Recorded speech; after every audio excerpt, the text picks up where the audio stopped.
Hello दोस्तों, मैं हूं राकेश चंद्र चौहान। गीता देवी एजुकेशन एकेडमी में आप लोगों का फिर से वेलकम करता हूं। टुडे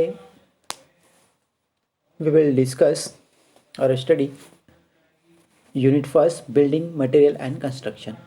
बेसिक सिविल इंजीनियरिंग की यूनिट फर्स्ट हम स्टार्ट कर रहे हैं, जिसका नाम है building materials and construction. Building materials and construction. Okay, building materials की यदि हम बात करते हैं तो अलग अलग टाइप के बहुत सारे मटेरियल्स होते हैं, बट हमको basic civil engineering and mechanics के अंदर अकॉर्डिंग टू सिलेबस जो हमको बिल्डिंग मटेरियल्स के बारे में स्टडी करना है वो है stone, brick, cement, concrete, lime, mortar, concrete and construction से संबंधित जो हमको स्टडीज़ करना है। इसके अंदर हमको जो पढ़ना है वो foundations, roof, wall, floor, staircase, ठीक है, plastering, pointing and brick machinery etcetera. ये हम सबको क्या करना है, इसके अंदर पढ़ना है बिल्डिंग मटेरियल्स एंड कंस्ट्रक्शन के अंदर।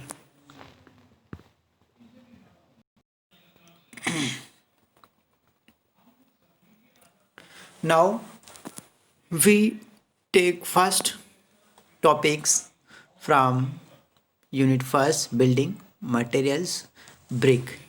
You know very well that what is the brick। आप लोग सभी जानते हैं अच्छी तरह से कि ब्रिक क्या होती है, जिसको ब्रिक को हम बोलते हैं हिंदी में ईंट बोलते हैं। कि ईंट क्या होती है, ब्रिक कैसे बनती है, इसकी क्या क्या प्रॉपर्टीज़ होती है। ठीक है, तो दोस्तों आज हम पढ़ते हैं ब्रिक। टॉपिक हमने लिया है आज, तो ब्रिक के बारे में हम अच्छे से जानेंगे। और ब्रिक वाला जो टॉपिक है यह हर किसी को, कोई भी किसी भी टाइप का कंस्ट्रक्शन यदि करना है तो ब्रिक एक जो इम्पोर्टेंट मटेरियल्स होता है, ठीक है, इसके बारे में हमको पढ़ना बहुत ज़रूरी है। इसकी प्रॉपर्टीज़ के बारे में, कौन कौन से टेस्ट परफॉर्म करते हैं इसके ऊपर, ये हमको जानना बहुत ज़रूरी है। ब्रिक्स की यदि हम बात करते हैं तो सबसे पहले हम ब्रिक्स की बात करते हैं कि स्मॉल रेक्टेंगुलर ब्लॉक ब्रिक जो होती है, ठीक है, a small rectangular block typically made of fired और sundried clay used in construction. Okay, brick की हम यदि बात करते हैं तो ब्रिक बनाई कैसे जाती है, तो bricks are artificially made rectangular blocks made from clay, यानी क्ले से हमारी ब्रिक जो है वो बनती है। ओके, अब क्ले के अंदर और भी इंग्रेडिएंट्स हो सकते हैं, वो हम आगे डिस्कस करेंगे। Okay, after then clay is moulded to form rectangular blocks of standard size which are dried and later burned to a high temperature। High temperature की हम बात करते हैं तो अबाउट 1100 डिग्री सेल्सियस के अराउंड हमारा टेम्परेचर इसमें रखना रहता है maintain, to make them dense and compact. Okay, now यदि हम ब्रिक की बात करते हैं तो ब्रिक के ऊपर जो ऊपर वाला हमारा टॉप में जो गेप वाला जो पोर्शन रहता है जिसको हम बोलते हैं फ्रॉक, ठीक है, जिसको हम क्या बोलते हैं, फ्रॉक। ठीक है, ये जो हमारी गेप जो दिखाई दे रही है इसको हम बोलेंगे फ्रॉक। ठीक, अब इसमें ब्रिक में यदि लेंथ वाइज यदि हम बात करते हैं, ठीक है, तो ये ब्रिक में लेंथ जो होती है इसको हम बोलते हैं स्ट्रेचर। ठीक है, लेंथ है ना, लेंथ जो होती है हम इसको बोलते हैं स्ट्रेचर, और जो हमारी विड्थ होती है उसको हम बोलते हैं हेडर। ठीक है, यानी लेंथ वाला लॉन्गेस्ट वाला जो फेस होता है ब्रिक का उसको हम बोलते हैं स्ट्रेचर फेस, एंड विड्थ वाला जो फेस होता है the end surface of the brick, यानी विड्थ वाला जो फेस होता है उसको हम बोलते हैं header. Okay, now we discuss about the size of brick. Various sizes of bricks. First one यदि बात करते हैं कि स्टैंडर्ड साइज क्या होती है ब्रिक्स की, तो स्टैंडर्ड साइज जो होती है ब्रिक्स की वो होती है हमारी 19 इंटू 9 सेंटीमीटर। ओके, 19 सेंटीमीटर हमारी क्या होती है, लेंथ होती है, 9 सेंटीमीटर विड्थ होती है, और 9 सेंटीमीटर की हमारी क्या होती है, हाइट होती है। ठीक है, यदि हम mm की बात करते हैं क्या हो जाएगी, हमारी डायमेंशन क्या हो जाएगी 190 mm। ठीक है, 90 mm और 90 mm। ठीक है, यानी 190 mm into 90 mm into 90 mm ये हमारी स्टैंडर्ड साइज होती है या नॉर्मल साइज होती है।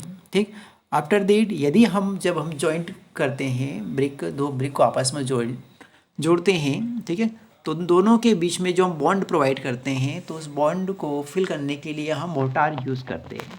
मोटार किसको बोलते हैं? सीमेंट एंड वाटर का जो मिक्सचर होता है उसको हम बोलते हैं मोटार, ठीक है। तो दो ब्रिक के बीच में हम क्या करते हैं, एक ब्रिक ये हो गई, दो ब्रिक को जॉइंट करने के लिए हम क्या करते हैं, बीच में मसाला भरते हैं, ठीक है। तो ये जो मसाला होता है इसकी साइज जो रहती है 1 सेंटीमीटर हमारी क्या हो जाती है, ऐड हो जाती है दोनों ब्रिक के अंदर, आधी इधर हो जाती है और आधी इधर हो जाती है, ठीक है। तो एक जो ब्रिक होती है हमारी उसकी साइज़ क्या हो जाएगी, लेंथ हो जाएगी उसकी 20 सेंटीमीटर, 10 सेंटीमीटर विड्थ हो जाएगी और 10 सेंटीमीटर क्या हो जाएगी, उसकी हाइट हो जाएगी।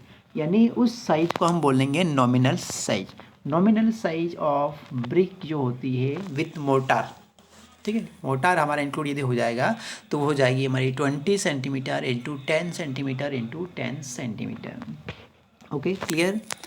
एक बार फिर से यहाँ पे ध्यान रखना कि स्टैंडर्ड जो साइज होती है हमारी वो होती है 19 इंटू 9 इंटू 9 सेंटीमीटर, ठीक है।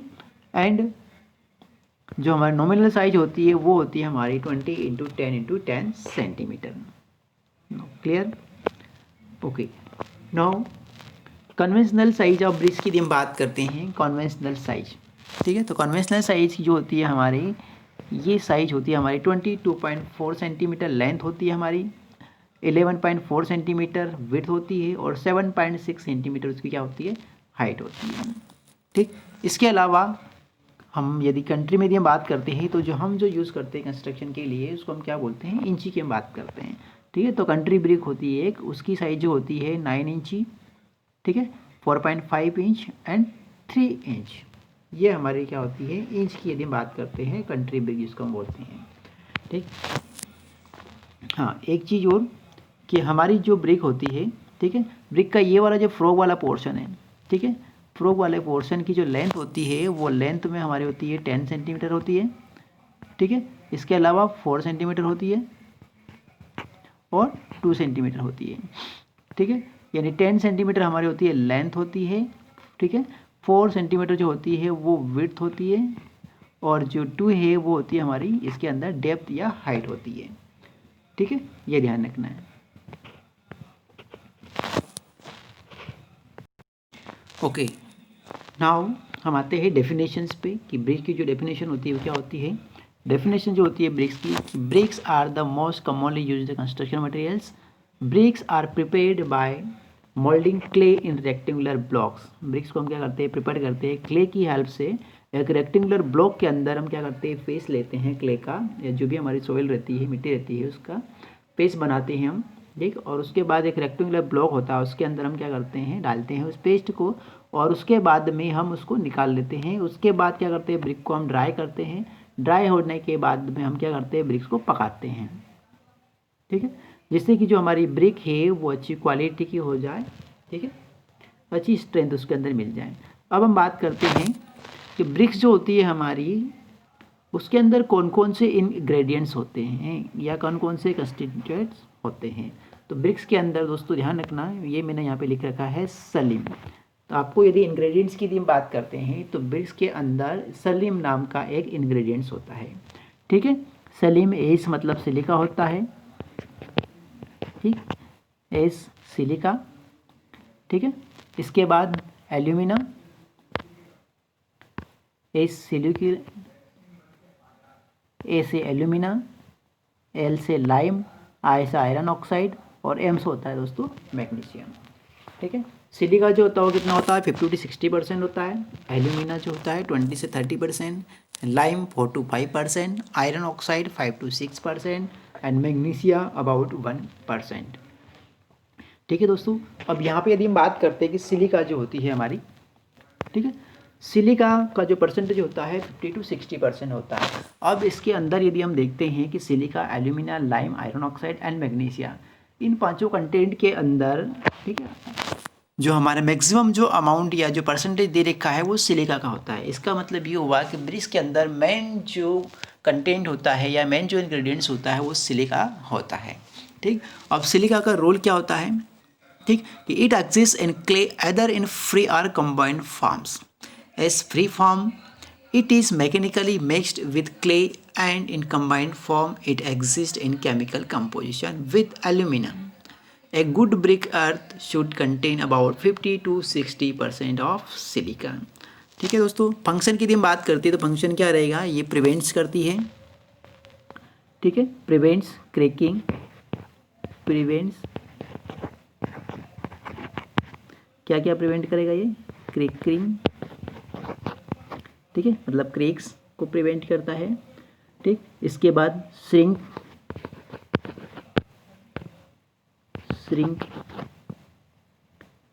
And warping of raw bricks, यानी सिलिका यदि हम मिला रहे हैं ब्रिक्स के अंदर तो हमारी क्या नहीं होगी ब्रेक, उसके अंदर क्रैक्स नहीं होगी, श्रिंकेज नहीं होगी एंड वार्पिंग नहीं होगी ब्रिक्स के अंदर। यदि एक्सेस अमाउंट में यदि हम मिला देते हैं सिलिका ब्रिक्स के अंदर, रॉ मटेरियल्स के अंदर, तो जो ब्रिक होगी हमारी वो क्या हो जाएगी, ब्रिटल हो जाएगी, यानी जो बॉन्ड होगा या जो क्वेश्चन होगा है ना पार्टिकल्स के बीच में, अलग अलग पार्टिकल्स के बीच में वो क्या हो जाएगा, कमज़ोर हो जाता है, तो उसकी वजह से हमारी जो ब्रिक्स होगी वो क्या हो जाएगी, ब्रिटल हो जाएगी, ठीक है। तो उसको यदि हम किसी हार्ड प्लेट पे यदि उसको गिराएंगे तो आसानी से क्या होगी, टूट जाएगी, ठीक है, टुकड़े टुकड़े में बिखर जाएगी, ठीक है। अब इसके बाद सेकंड जो हमारा कंटेंट्स आता है, ठीक है, एल्यूमिना। एल्यूमिनियम की यदि हम बात करते हैं, ठीक है, तो ये भी एक मेन कंटेंट्स होता है जिसके अंदर 20 से 30% क्या होता है, एल्यूमिना होता है ब्रिक्स के अंदर, ठीक है। A good brick earth should contain about 20 to 30% of alumina. It is the main ingredient of every kind of clay, okay.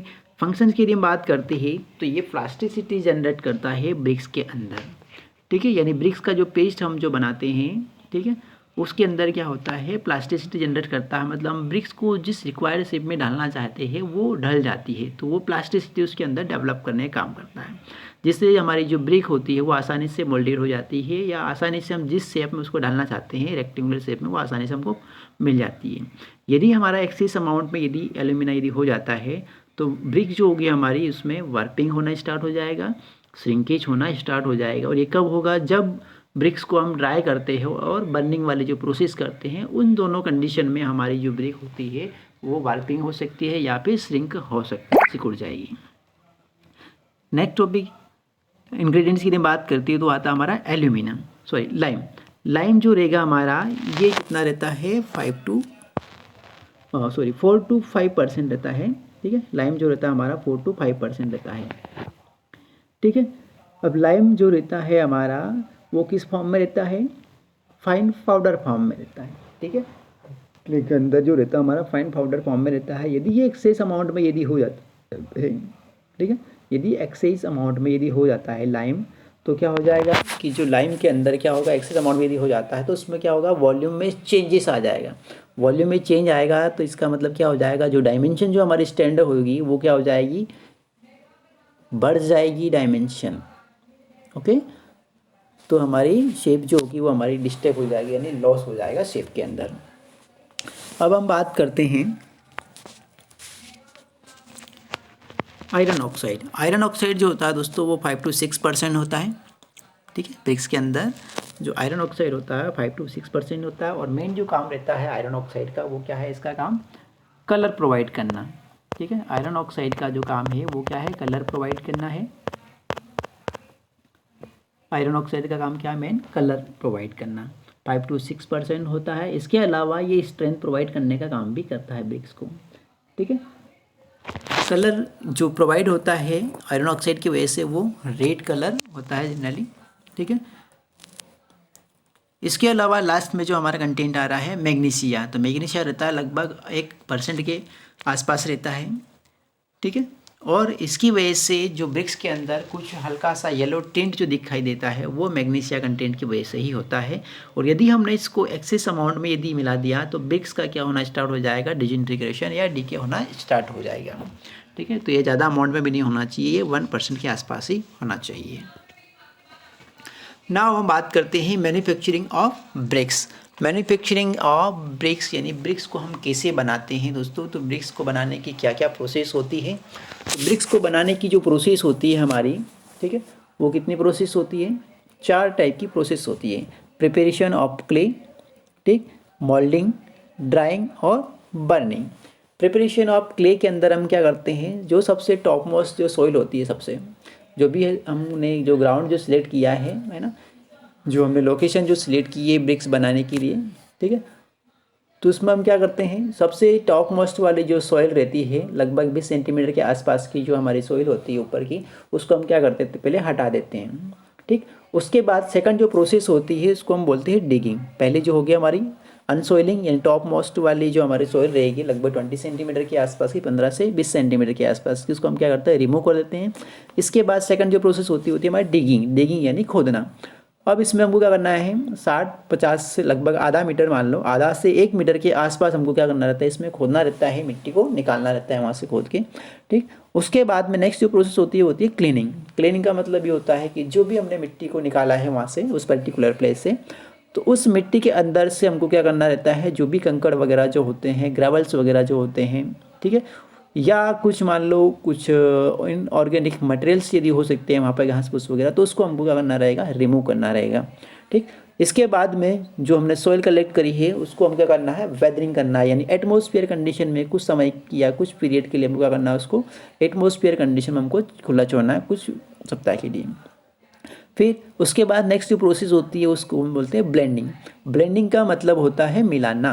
ठीक है, अब इसके अंदर यदि मान लो कुछ इंग्रेडिएंट्स यदि हमको मिलाना है, जैसे सलीम, तो रॉ मटेरियल्स जिसको हम बोलते हैं वो ब्रिक्स के अंदर हमको मिलाना रहता है। ठीक है, तो ब्लेंडिंग का मतलब होता है कि जो भी हमारा बेसिक रॉ मटेरियल्स है, जो इंग्रेडिएंट्स है, उसको इसके अंदर क्या करना है, मिलाना है, स्प्रेड ओवर करना है। और उसके बाद में नेक्स्ट जो प्रोसेस होती है उसको हम बोलते हैं टेम्परिंग।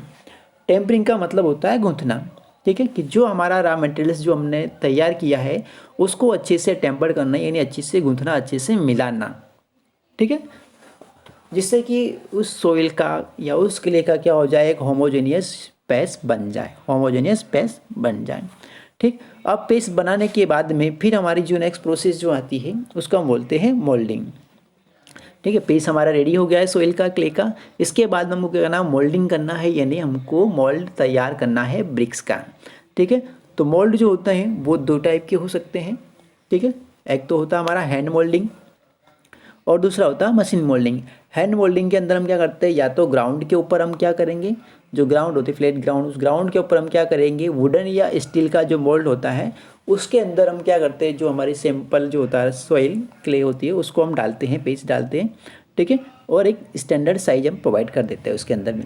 ठीक, उसके बाद एक होती है टेबल के ऊपर। हैंड मोल्डेड के अंदर ही हम क्या करते हैं, यदि ग्राउंड के ऊपर नहीं कर रहे तो हम क्या करेंगे, प्लेट टेबल लेंगे, टेबल के ऊपर हमने मोल्ड रखा और उसके अंदर हम क्या करेंगे, फेस को भरेंगे, फिल करेंगे। ठीक है, तो भी उससे भी हमारी क्या हो जाएगी, स्टैंडर्ड साइज जो रहेगी वो प्रॉपर मिल जाएगी। पर इसमें ध्यान रखना कि जो हमारी हैंड मॉडलिंग में जो हमारा टेबल के थ्रू यदि हम मोल्ड कर तैयार कर रहे हैं तो हमारी जो शेप या जो साइज होगी वो थोड़ी प्रॉपर मिलेगी, और यदि हम ग्राउंड पे यदि कर रहे हैं तो थोड़ी अनइवन शेप हमको मिल सकती है। इसके बाद यदि और भी हमको स्टैंडर्ड यदि हमको चाहिए तो वो होती है मशीन मोल्डिंग। ठीक है, जो भी हमारा मशीन वगैरह जो होती है उसके अंदर हम, जैसे आप लोगों ने देखी होगी जो हमारी आटा पीसने की जो चक्की वगैरह होती है, ठीक उस टाइप का मशीन होता है। तो हम ऊपर से हम क्या करते हैं, मसाला डालते हैं और उसके बाद में एक पेस्ट गूंथने के बाद में एक पेस्ट बन के हमारा बाहर निकल आता है। ठीक, आगे हम देखेंगे डायग्राम में। इसके बाद अब हमारी मोल्ड तैयार हो गया। मोल्ड बनाने के बाद में हमको क्या करना है, उनको खाली करना है, जो मोल्ड में से हमको निकालना है। और उसके बाद में नेक्स्ट जो प्रोसेस होती है हमारी उसको बोलते हैं ड्राइंग, यानी जो हमारी ब्रिक जो बनी है उसको हमको क्या करना है, ड्राई करना है, सुखाना है। तो एटमॉस्फेयर कंडीशन में हमको क्या करना है, कुछ पीरियड के लिए, कुछ सप्ताह के लिए हमको क्या करना है, उनको सुखाना है। ठीक है, इसके बाद सुखाने के बाद में नेक्स्ट प्रोसेस जो आती है हमारी उसको हम बोलते हैं बर्निंग। बर्निंग जो होगी हमारी उसके, जिसको हम बोलते हैं ईंट का भट्ठा, जिसको हम बोलते हैं भट्ठा, है ना। तो भट्टे जो होते हैं हमारी वो 2 टाइप के होते हैं, इसको हम बोलते हैं एक क्लेम बर्निंग और एक होता है किल। ठीक है, क्लेम जो होता है वो स्मॉल वाला होता है। ठीक है, और किल जो होता है लार्ज स्केल के लिए। ठीक है, क्लेम बर्निंग जो होती है वो यदि आपका प्रोडक्शन जो है वो स्मॉल स्केल में यदि आपने किया है, स्मॉल स्केल में यदि हो रहा है तो हम क्लेम बर्निंग करेंगे। यदि लार्ज स्केल में यदि आप कर रहे हैं, ठीक है, प्रोडक्शन कर रहे हैं ब्रिक का, तो वो हो गया हमारी किल बर्निंग। ठीक, बर्निंग में ध्यान रखना टेम्परेचर जो रहता है हमारा। ठीक है, टेम्परेचर की यदि हम बात करें तो कितना टेम्परेचर बताया था मैंने, 1100 डिग्री सेल्सियस हमारे को टेम्परेचर रखना है इसके अंदर। टेम्परेचर हमारा कितना 1100 डिग्री सेल्सियस। ठीक है, ये ध्यान रखना है। अब डायग्राम में पहला वाला जो डायग्राम दे रखा है पग मिल है ना, जो हमने प्रिपरेशन ऑफ क्ले वाली जो प्रोसेस समझी थी उसके अंदर एक था टेम्परिंग वाला। ठीक है, टेम्परिंग ऑफ क्ले यानी मिट्टी या जो सोइल है उसको गूंथना। ठीक है, तो आप लोगों ने देखा होगा है कि जिसको हम बोलते हैं जो टेम्परिंग जो होती है उस प्रोसेस को हम बोलते हैं पग मिल। ठीक है, पग मिल। इसके बाद पग मिल यहाँ पे पहले दिखाई दे रही है कि एक बीच में क्या दिखाई दे रहा है, एक सिलेंडर टाइप रखा हुआ है, उसके अंदर मिट्टी वगैरह है, और उसके बाद बैलों को क्या करता है वहाँ पे उसको एक कॉलम जैसा रखा रहता है और उसमें घुमाने का जरूरत रहता है, और उसके बाद में बैलों को इधर उधर अराउंड है ना उसके चारों ओर घुमाया जाता है। ठीक है, तो उससे क्या हो जाती है उसके अंदर मिक्सिंग, जैसे हम बनाते कि नहीं बनाते हैं, छाछ वगैरह बनाते हैं, मक्खन वगैरह बनाते हैं, तो ठीक उसी प्रकार से उसमें घुल जाता है वो और एक पेस्ट बन जाता है।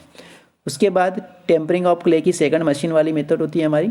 ठीक है, ये वाली, इसके अंदर यहाँ पे हम क्या करते हैं सोइल जो रहती है हमारी ऊपर से हम क्या करते हैं डालते हैं, और ये गूंथने के बाद में तैयार होकर हमको इधर से निकल आती है। ठीक, ये इस प्रकार से। ठीक है, pug mill temporary of clay by machine. ठीक, मोल्ड की हमने बात की थी, ये हमारा स्टील वाला मोल्ड हो गया है। ठीक है, और ये हो गया हमारा वुडन वाला मोल्ड हो गया। ठीक, इसके बाद एक ये तो हो गई हमारी हैंड वाली दोनों है ना, ये दोनों हो गई हमारी हैंड वाली। ठीक, इसके बाद ये हो गई हमारी मशीन वाली मोल्ड, मशीन मोल्डेड। तो ऊपर से हमने क्या करा, जो भी हमारा सैंपल था, सोइल सैंपल जो क्ले रॉ मटेरियल्स था उसको डालेंगे, तो इसमें हमारी मोल्डेड होने के बाद में ब्रिक हमारी क्या हो जाएगी इधर तैयार होकर इधर बाहर निकल आएगी। अब जो भी हमने ब्रिक रेडी की है उसको हमको क्या करना रहेगा, ड्राई करना रहेगा। ठीक है, तो कुछ हफ्ते के लिए हमको ब्रिक को सुखाना रहेगा। सुखाने के बाद में हम क्या करते हैं इसको बर्निंग करते हैं। तो बर्निंग में ये वाले जो मेथड हम जनरली जो देखते हैं, ब्रिक को जमाने के बाद में अल्टरनेटिव लेयर में जमाते हैं इसमें। ठीक है, और नीचे से हम क्या करते हैं कॉल वगैरह है ना, कॉल वगैरह और जो भी घास फूस वगैरह रहती है ना, उसके साथ में हम क्या करते हैं आग लगा देते हैं, जला देते हैं। ठीक, इसके बाद में लार्ज स्केल में यदि हम कर रहे हैं तो उसको हम बोलते हैं किल्न बर्निंग। ठीक है, ये जो आपको दिखाई दे रहा है यहाँ पे है ना, ये हमारी इंड सप्लाई हो रही है, ब्रिक जो हो रही है अंदर सप्लाई हो रही है, और यहाँ पे जो टेम्परेचर अंदर टनल टाइप जो दिखाई दे रहा है इसके अंदर क्या होता है टेम्परेचर हम मेंटेन करके रखते हैं। ऊपर से हमारी ये जो होती है इसको हम टेम्परेचर यहाँ पे मेंटेन कर सकते हैं, पर इसके अंदर जो है हम टेम्परेचर मेंटेन नहीं कर सकते, इसके अंदर हम टेम्परेचर मेंटेन कर सकते हैं। ठीक है, ये वाली हमारी हॉफमैन किल्न बर्निंग होती है, और ये वाली हमारी टनल वाली बर्निंग होती है, टनल किल्न बर्निंग। इसके बाद दोस्तों हम बात करते हैं classification of BRICS. Classification of BRICS की यदि बात करते हैं कि ब्रिक्स के कौन कौन से क्लासिफिकेशन है, तो अकॉर्डिंग टू क्लासिफिकेशन ब्रिक्स का जो हमारी क्लासिफिकेशन है वो 4 टाइप्स की होती है, first class, second class, third class and fourth class, यानी 4 टाइप की क्लास होते हैं या 4 क्लासिफिकेशन होते हैं ब्रिक्स की। फर्स्ट क्लास की ब्रिक किसको बोलेंगे, डायग्राम में दिखाई दे रहा है आपको, कैसा दिखाई दे रहा है आपको, एकदम जो हमारी जो शेप या जो साइज दिखाई दे रही है वो एकदम स्मूथ दिखाई दे रही है, यूनिफॉर्म दिखाई दे रही है, कोई भी हमारे इसके अंदर क्रिक्स वगैरह दिखाई नहीं दे रही है, कलर भी हमारा एकदम स्मूथ दिखाई दे रहा है, यूनिफॉर्म दिखाई दे रहा है। ठीक है, तो ब्रिक्स की जो साइज है वो हमारी होना चाहिए 19x9x9 सेंटीमीटर होना चाहिए।